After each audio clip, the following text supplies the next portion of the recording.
लेकिन जब मेरे घर पे हमला किया तो मैं अकेला था, मेरा साथ देने वाला कोई नहीं था। दोस्तों, मैं आपसे कहना चाहता हूं, 400 पार की बात कर रहे थे ना, कितना 400 पार? बेटा तुम आ गए 240 पे। ताली बजाओ इस पे। 400 पार वाले 240 पर कैसे आए? पता है कैसे आए? सारे लोगों ने, सारे मुसलमानों ने, सारे सेकुलर हिंदुओं ने, सारी तंजीमों ने मिलकर यह कहा कि अब पानी सर से ऊंचा हो रहा है, अब की बार सब लोग ओढ़ दो, एक साथ ओढ़ दो इंडिया अलायंस को। इंडिया अलायंस को ओढ़ दिया। अल्हम्दुलिल्लाह 400 पार वाले 240 पर आ गए। अब इनकी नीयत किस पे लगी हुई है?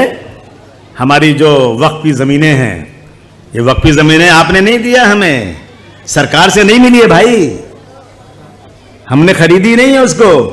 ये जमीनें मुसलमानों ने अपने दरगाहों के लिए, मस्जिदों के लिए, यतीम खाने के लिए ये जमीनें उन्होंने वक्फ किया है। कि जब आदमी सोचता है कि अब तो मेरी उम्र बढ़ गई है, या अल्लाह ने मुझे बहुत ज़मीन दिया है, मैं इस ज़मीन को अपने सवाब के लिए, ताकि मेरे मरने के बाद अल्लाह ताला इस ज़मीन के एवज में मुझे सवाब दे दिया। उन्होंने दरगाहों को दे दिया, बड़ी बड़ी ज़मीनें। हमें बहुत खुशी है कि इस मुल्क में सबसे ज़्यादा ज़मीन है फौज के पास। फौज के पास ज़मीन जो है सरकार ने दिया है, रेलवे के पास ज़मीन उसके बाद है, वो भी सरकार ने दिया है। लेकिन मुसलमानों की वक्फ की ज़मीन मुसलमानों ने दिया अल्लाह के नाम पर। और इस ज़मीन को ये जो है ना हड़पना चाहते हैं ये लोग, जो लैंड माफिया है, लैंड माफिया समझते हो ना, ज़मीनें सबकी हड़प लिया इन्होंने। एयर इंडिया दुनिया में सारे मुल्कों में उनकी अपनी एयरलाइन है। हिंदुस्तान बहुत बड़ा मुल्क है, इसकी अपनी एयरलाइन ही नहीं, बिक गई। एयरपोर्ट बिक गया, सीपोर्ट बिक गया, बड़ी बड़ी कंपनियां बिक गई। अब इनकी नीयत लगी है हमारी इन जमीनों पर जो वक्फ बोर्ड की जमीन है। और ये भी सुन लो, सच्चाई है ये। आपने देखा होगा एक बहुत बड़ी बिल्डिंग बनी हाजी अली के आगे, वो अस्पताल है ना, ब्रिज कंदी नहीं, जसलोक के बगल में बहुत बड़ी बिल्डिंग है। उसका मालिक बोलता है, अरे मैं अपना घर देखा ही नहीं था आज तक, कितना बड़ा मेरा घर है। जब कोविड हुआ, जब घर से बाहर निकलना बंद हो गया, तब मैंने अपना पूरा घर देखा। वाह भाई वाह, इतने बड़े आदमी हैं आप। और जमीन हमारी लिए, हमारी जमीन है वो एक जो है ना यतीम खाने की ट्रस्ट की जमीन है, उसका सुप्रीम कोर्ट से भी खुलासा हो गया। अब जमीन मांगेगा कौन उनसे? मैं सरकार से कहना चाहता हूं कि उस जमीन को लीज पर दिया जाए, उनसे जमीन का पूरा भाड़ा वसूला जाए। अब बिल्डिंग तो गिराई नहीं जा सकती, ये सब सरकार वाले जाके तलवे चाटते हैं उसके, तो बिल्डिंग तो गिराई नहीं जाएगी। लेकिन हमारी जमीन पर, हमारे पुरखों के दी हुई जमीन पर वो बिल्डिंग बनी है। आप उसको वक्फ बोर्ड का लीजी बनाइए और आज के रेट से उससे पैसा लेकर आप जमा करिए अपना वक्फ बोर्ड में। अब वक्फ बोर्ड में 12 मेंबर होते हैं और एक सीईओ होता है। 12 मेंबर, एक सीईओ, वो फैसला करता है और कहता है कलेक्टर साहब ये जमीन में लफड़ा है, तुम इसको क्लियर करो। अब सरकार कहती है नहीं, एक सीईओ के अंडर में 36 कलेक्टर महाराष्ट्र के। अब कहते हैं नहीं, अभी जो कलेक्टर फैसला करेगा और कलेक्टर कहेगा सीईओ से कि तुम स्टैम्प मार इससे, ये जमीन मैं जो कहता हूं उसकी जमीन है ये। आपको पता है 1949 की रात में जब अयोध्या में मस्जिद में मंदिर रखी गई थी, तो वहां एक नायर नाम का कलेक्टर था, उसी ने मंदिर में मस्जिद में मूर्ति रखने के बाद मस्जिद को ताला बंद कर दिया था। और उसी कलेक्टर की बदमाशी से 92 के बाद में मस्जिद को मिसमार किया गया और फिर यहां कलेक्टर आ रहा है। कलेक्टर से कभी आप फोन करेंगे ना, अभी जैसे बैठे हैं अपने हमारे हंडोरे साहब, ये मंत्री बन जाएंगे, मैं तो नहीं बनूंगा, मैं कहां बन पाऊंगा, यही बनेंगे। बड़ा मुश्किल है मेरा बनना यार, मैं मुसलमान हूं ना। तो आप बन जाए, मुझे बधाई है, बन जाए, बहुत बड़े आदमी, बहुत अच्छे आदमी है। हंडोरे साहब फोन करेंगे ना, कलेक्टर साहब बंद कमरे में, sir yes sir yes sir sir yes sir yes sir. अरे साला इतना सर करता है, मोला सरा देगा एकदम ये। इनको कोई मंत्री फोन करे ना तो ये बंद कमरे में खड़े हो जाते हैं। अरे भाई साहब वहां नहीं, तो बहुत दूर बंबई से फोन कर रहे हैं, तो तुम तो बैठे हो नांदेड़ में, वहां क्यों खड़े हो रहे हो? अरे साहब मेरे सर हैं वो कलेक्टर जो गवर्नमेंट के अंडर में है, वो आपकी बात सुनेगा? हंडोरे साहब, मैं गया अहमदनगर, एक मस्जिद नजर आई मुझे, मैं उसमें गया ना तो उसमें चल रहा है पुलिस स्टेशन। दूसरी मस्जिद में गया मैं, वहां देखा सर ना, तो वहां चल रहा है अंदर जो है ना म्युनिसिपैलिटी का ऑफिस। मेरी मस्जिदों में म्यूनिसिपैलिटी का ऑफिस, इन्हें बर्दाश्त नहीं है। महाराष्ट्र में 3 ही शहर ऐसे हैं जिनका नाम है, एक का नाम औरंगाबाद, दूसरे का नाम उस्मानाबाद और एक अहमदनगर। 3 ही नाम हैं जो मुसलमानों के नाम पर हैं। लेकिन ये जल्दी निकाल दो क्योंकि मुसलमानों के नाम पर है, इसको हटा दोगे ना तो ज्यादा वोट मिलेगा। अरे शर्म नहीं आती? जो बड़ी बड़ी मंदिरें, कई हजार मंदिरें बनी अयोध्या में ना, वो मोदी जी तुम्हारे राज में नहीं बनी थी, वो मुगलों के राज में बनी थी। और मुगल चाहता तो तोड़ देता उसको, लेकिन मुगलों ने एक मंदिर को भी हाथ नहीं लगाया। और आप बात करते हैं नाम, आप निकालने चले हैं, सीतापुर किसके राज में बना था? सीतापुर यूपी में है, किसने बनाया था, किसने नाम रखा था? मुगलों के राज में रखा गया था। और आप आज जानबूझ करके ये हिंदू मुसलमान कर रहे हैं। दोस्तों, मैं आपसे आखिर में एक बात कहना चाहता हूं। मैं पिछले 28-29 सालों से काम कर रहा हूं, मुझे किसी पद की जरूरत नहीं। मैं सिर्फ और सिर्फ इंसाफ के लिए लड़ाई लड़ता हूं। आपके यहां से कोई एमएलए साहब थे, पहले मेरी पार्टी में थे, वो बेचारे, हंसी आ रही मुझे, हासिम भाई मुझे मंत्री बनने दो अब की बार, हासिम भाई मुझे मंत्री बनने दो अब की बार। मैं बोला कौन सा मंत्री बन लेगा भाई? कहा हाउसिंग दिला दो। मैंने नेताजी से कहा शरद पवार जी से बात करो, इसको हाउसिंग दिला दो। उसको हाउसिंग मिनिस्ट्री मिल गई उसको। खुदा की कसम अगर झूठ बोले तो अल्लाह माफ ना करे। मंत्री बन गया। बोला हासिम भाई पैसा ही नहीं मिठाई बांटने के लिए। बेचारे के पास एक ही गाड़ी थी, जीप टूटी उटी। मैं कोई वाद में सच्चाई बोल रहा हूं। तो मैंने 50,000 रुपया दे ले, मिठाई बांट ले। और उसके बाद अभी तो सुप्रिया ताई चली गई ना, तो सामने बोलता तोड़ लिया लोगों ने, उनके यहां चले गए वो। अब बेचारे डर गए। अब सुप्रिया ताई बोल रही थी कि देखो संजय राउत भी पकड़े गए, जेल गए, अनिल देशमुख भी जेल गए, लेकिन उन्होंने पार्टी छोड़ा। जेल गए, लड़े, लेकिन पार्टी नहीं छोड़ा, इन्होंने पार्टी छोड़ दिया। कितने कमजोर हैं ये गुब्बारे, चंद सांसों में फूल जाते हैं। कितने कमजोर हैं ये गुब्बारे, चंद सांसों में फूल जाते हैं। जब कमीने उरूज पाते हैं अपनी औकात भूल जाते हैं। मैं आप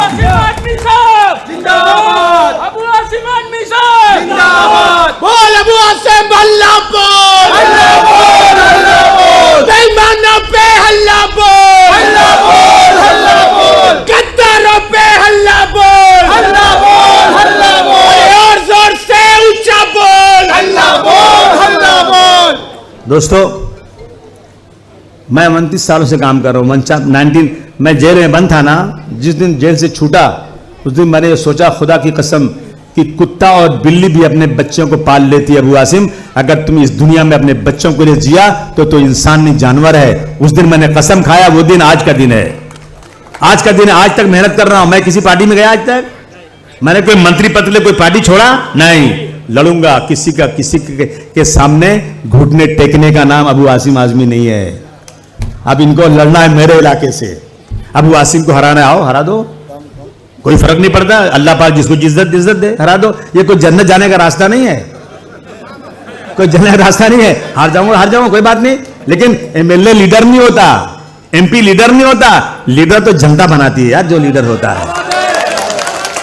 गांधी जी इलेक्शन लड़े थे, क्या कभी उनसे बड़ा कौन लीडर दुनिया में है?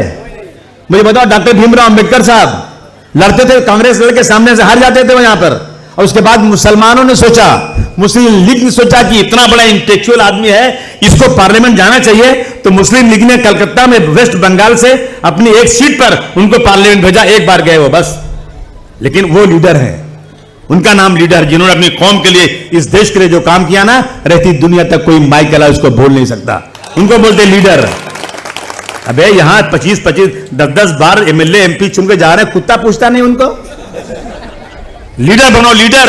एमएलए एमपी क्या होता है? मैं एमएलए बनूं या नहीं बनूं, लेकिन मैं तुम्हारे सामने तुम्हारी सेवा के लिए अपनी जान देने को भी कुर्बान रहूंगा। समझ ले रहे इस बात को? इसको होते हैं जिंदाबाद, जिंदाबाद, अल्लाह बोल, अल्लाह बोल, अल्लाह बोल, अल्लाह बोल।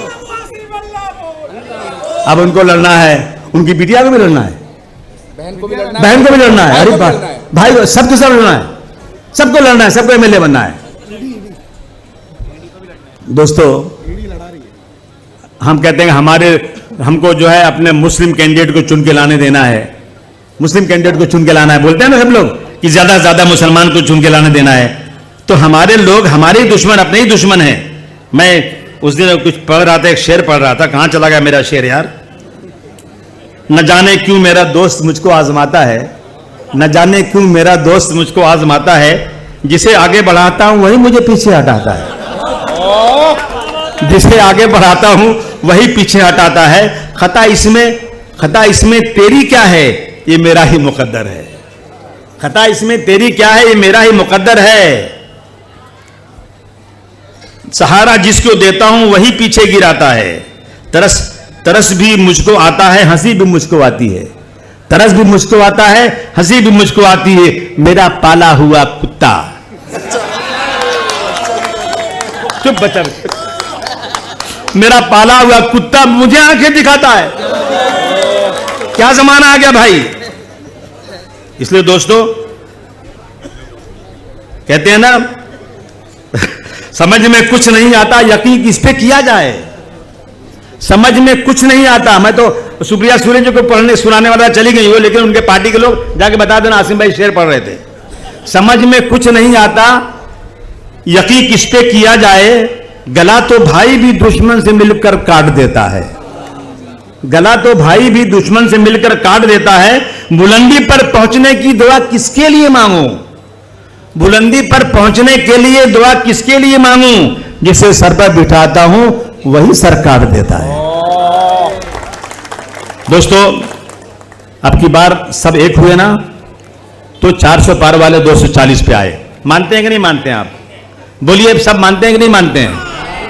एक हो जाएं तो बन सकते हैं खुर्शीद व मुबीन, वरना इन बिखरे हुए तारों में से क्या बात बने। उस कौम को जिसमें सुबह से शाम तक 5 बाजार होती है, और मौलाना साहब कहते हैं मस्जिद में ये कंधे से कंधा मिलाकर खड़े। मैं भाई कंधे से कंधा क्यों मिलाऊं? कहा एकता के लिए। सुबह जाओगे फजर की नमाज में ना, तो मस्जिद में पढ़ना। अगर घर में पढ़ते हो ना, हुजूर सल्लल्लाहु अलैहि वसल्लम कहते हैं कि मेरा दिल होता है कि मैं घरों को जला दूं, मस्जिद में पढ़ने आओ। क्यों? मस्जिद में पढ़, मेरे घर में भी जगह पढ़ने की, वहां क्यों नहीं पढ़ूं? इसलिए कि सब आएंगे, मुलाकात होगी। कोई एक भाई नहीं आएगा ना, तो मालूम पड़ेगा क्यों नहीं आया, पूछना उससे, जाकर उसके घर पे हाल चाल पूछना, कहीं बीमार तो नहीं है, कोई तकलीफ तो नहीं है। इसीलिए ना, इसीलिए कहा गया है इज्तिमाइयत। अगर हम लोग एक हो जाएं, हम एक होकर के किसी मुस्लिम पार्टी बनाने की बात नहीं कर रहे हैं। हमने किसको वोट दिया? हमने दिया उद्धव ठाकरे को वोट। किसको दिया? बाला साहब ठाकरे के लड़के को वोट दिया। क्यों दिया? कि बीजेपी को हराना था हम लोगों अब की बार। और आपने माशाअल्लाह शिवसेना के उम्मीदवार को, अनिल जी को यहां से चुन कर दिया। मैं तालियां बजाकर स्वागत करना चाहता हूं आप लोगों का। हर जगह से हारते हुए आते हैं, मेरे इलाके से मेरे नौजवान उनको इतना वोट देते हैं, वो चुनकर चले जाते हैं। लेकिन हमारी बात भी उनको याद रखना चाहिए। हमारे ऊपर जुल्म ज्यादती होना, तो इन लोगों को खड़े होकर बोलना चाहिए। हम सिर्फ वोट देने के लिए नहीं बने हैं, हम वोट देंगे, हमारी भी सुरक्षा इस मुल्क में होना चाहिए। हमें नौकरी मिले ना मिले, देखेंगे कब मिलेगी, हम सब्जी बेचकर अपना पेट पाल लेंगे। लेकिन मेरे दुनिया में जितने लोग हैं एहतराम के काबिल, दुनिया में जितने लोग हैं एहतराम के काबिल, मैं सबको मानता हूं, मगर मुस्तफा के बाद। मेरे लिए मर जाने का मकाम है कि मैं अपने जीते जी अपने कानों से सरवर आलम हुजूर सल्लल्लाहु अलैहि वसल्लम के बारे में तौहीनी अल्फाज सुनूं। हो रहा है इस मुल्क के अंदर, मैं कुछ नहीं कर सकता हूं। मैं गवर्नमेंट से मैं कहना चाहता हूं, हंडोरे साहब से गुजारिश करना चाहता हूं कि आप सत्ता में आएंगे, अब की बात सत्ता में आने के बाद मुसलमानों को नौकरी मत देना। नहीं चाहिए हमके सड़क बने ना बने, लेकिन एक कानून जरूर बनवा देना। अगर हुजूर सल्लल्लाहु अलैहि वसल्लम के खिलाफ, कुरान शरीफ के खिलाफ, मस्जिदों के खिलाफ, शरीयत के खिलाफ किसी ने बोला, तो उसको टेररिज्म के कानून में 10 साल बंद करो, साले की जमानत ना होने पाए। बोल अबू हाशिम अल्लाह बोल, अल्लाह बोल, अल्लाह बोल, बोल अबू हाशिम अल्लाह बोल, अल्लाह बोल, अल्लाह। जो सरकार निकम्मी है, वो सरकार बदलनी है। जो सरकार निकम्मी है, वो सरकार बदलनी है। कितना बर्दाश्त करेंगे हम? नहीं चाहिए नौकरी हमको, हम सड़क पर लेबर का काम करके जी लेंगे, लेकिन जीते जी हमारी मस्जिदों पर हमला कोई करे, मस्जिदों पर आके गेरुआ झंडा लगा ले, मेरी मस्जिद के सामने आकर मुझे गाली दे, ये हम बर्दाश्त नहीं कर सकते। मैं निवेदन करूंगा, जो लोग सत्ता में आने वाले हैं, आते ही फौरन ये कानून बनाए। ये मेरी मांग है। आपकी मांग है कि नहीं मांग है? बोलिए। ये हमारी मांग है। और अब की बार फिर इलेक्शन होगा, शायद कोई ऐसा उम्मीदवार आ जाए जो आपको पसंद ना हो, लेकिन आपकी पसंद से नहीं चलेगा, वसूल से चलेगा। हर आदमी की पसंद अलग अलग होती है। जो भी उम्मीदवार आए, मैं पूरी कोशिश कर रहा हूं इसको लाने की, मैं मांग रहा हूं। अगर मिल गया तो अब आई थी ना सुप्रिया सुरे जी, तो उन्होंने इससे बोला ना तुम एक मीटिंग बुलाओ, मैं देखता हूं तुम्हारे पास ताकत है कि नहीं। अल्हम्दुलिल्लाह तुमने ताकत दिखा दिया। अब उनके दिल में, अब सुप्रिया ताई जी के दिल में क्या है मुझे नहीं मालूम, लेकिन वो जिसकी बेटी है ना, शरद पवार बहुत बड़े लीडर हैं और उनकी उम्र बहुत हो चुकी है। अब हिंदुस्तान में उनके कद का कोई लीडर नहीं बचा है, ये सच्चाई है। इनकी उम्र इतनी है, ये लोग पावरफुल हैं। अब मैं उनसे गुजारिश करूंगा कि इस सीट पर समाजवादी पार्टी आपके साथ में है, अलायंस में, बाजू में मैं लड़ूंगा, यहां से ये लड़ेगा, दोनों मिलकर लड़ेंगे इंशाअल्लाह ताला। देंगी तो ठीक है, नहीं देंगे तो ठीक है, मैं कोशिश तो करूंगा। लेकिन आप सबसे मेरी गुजारिश है कि इंडिया अलायंस को वोट देना।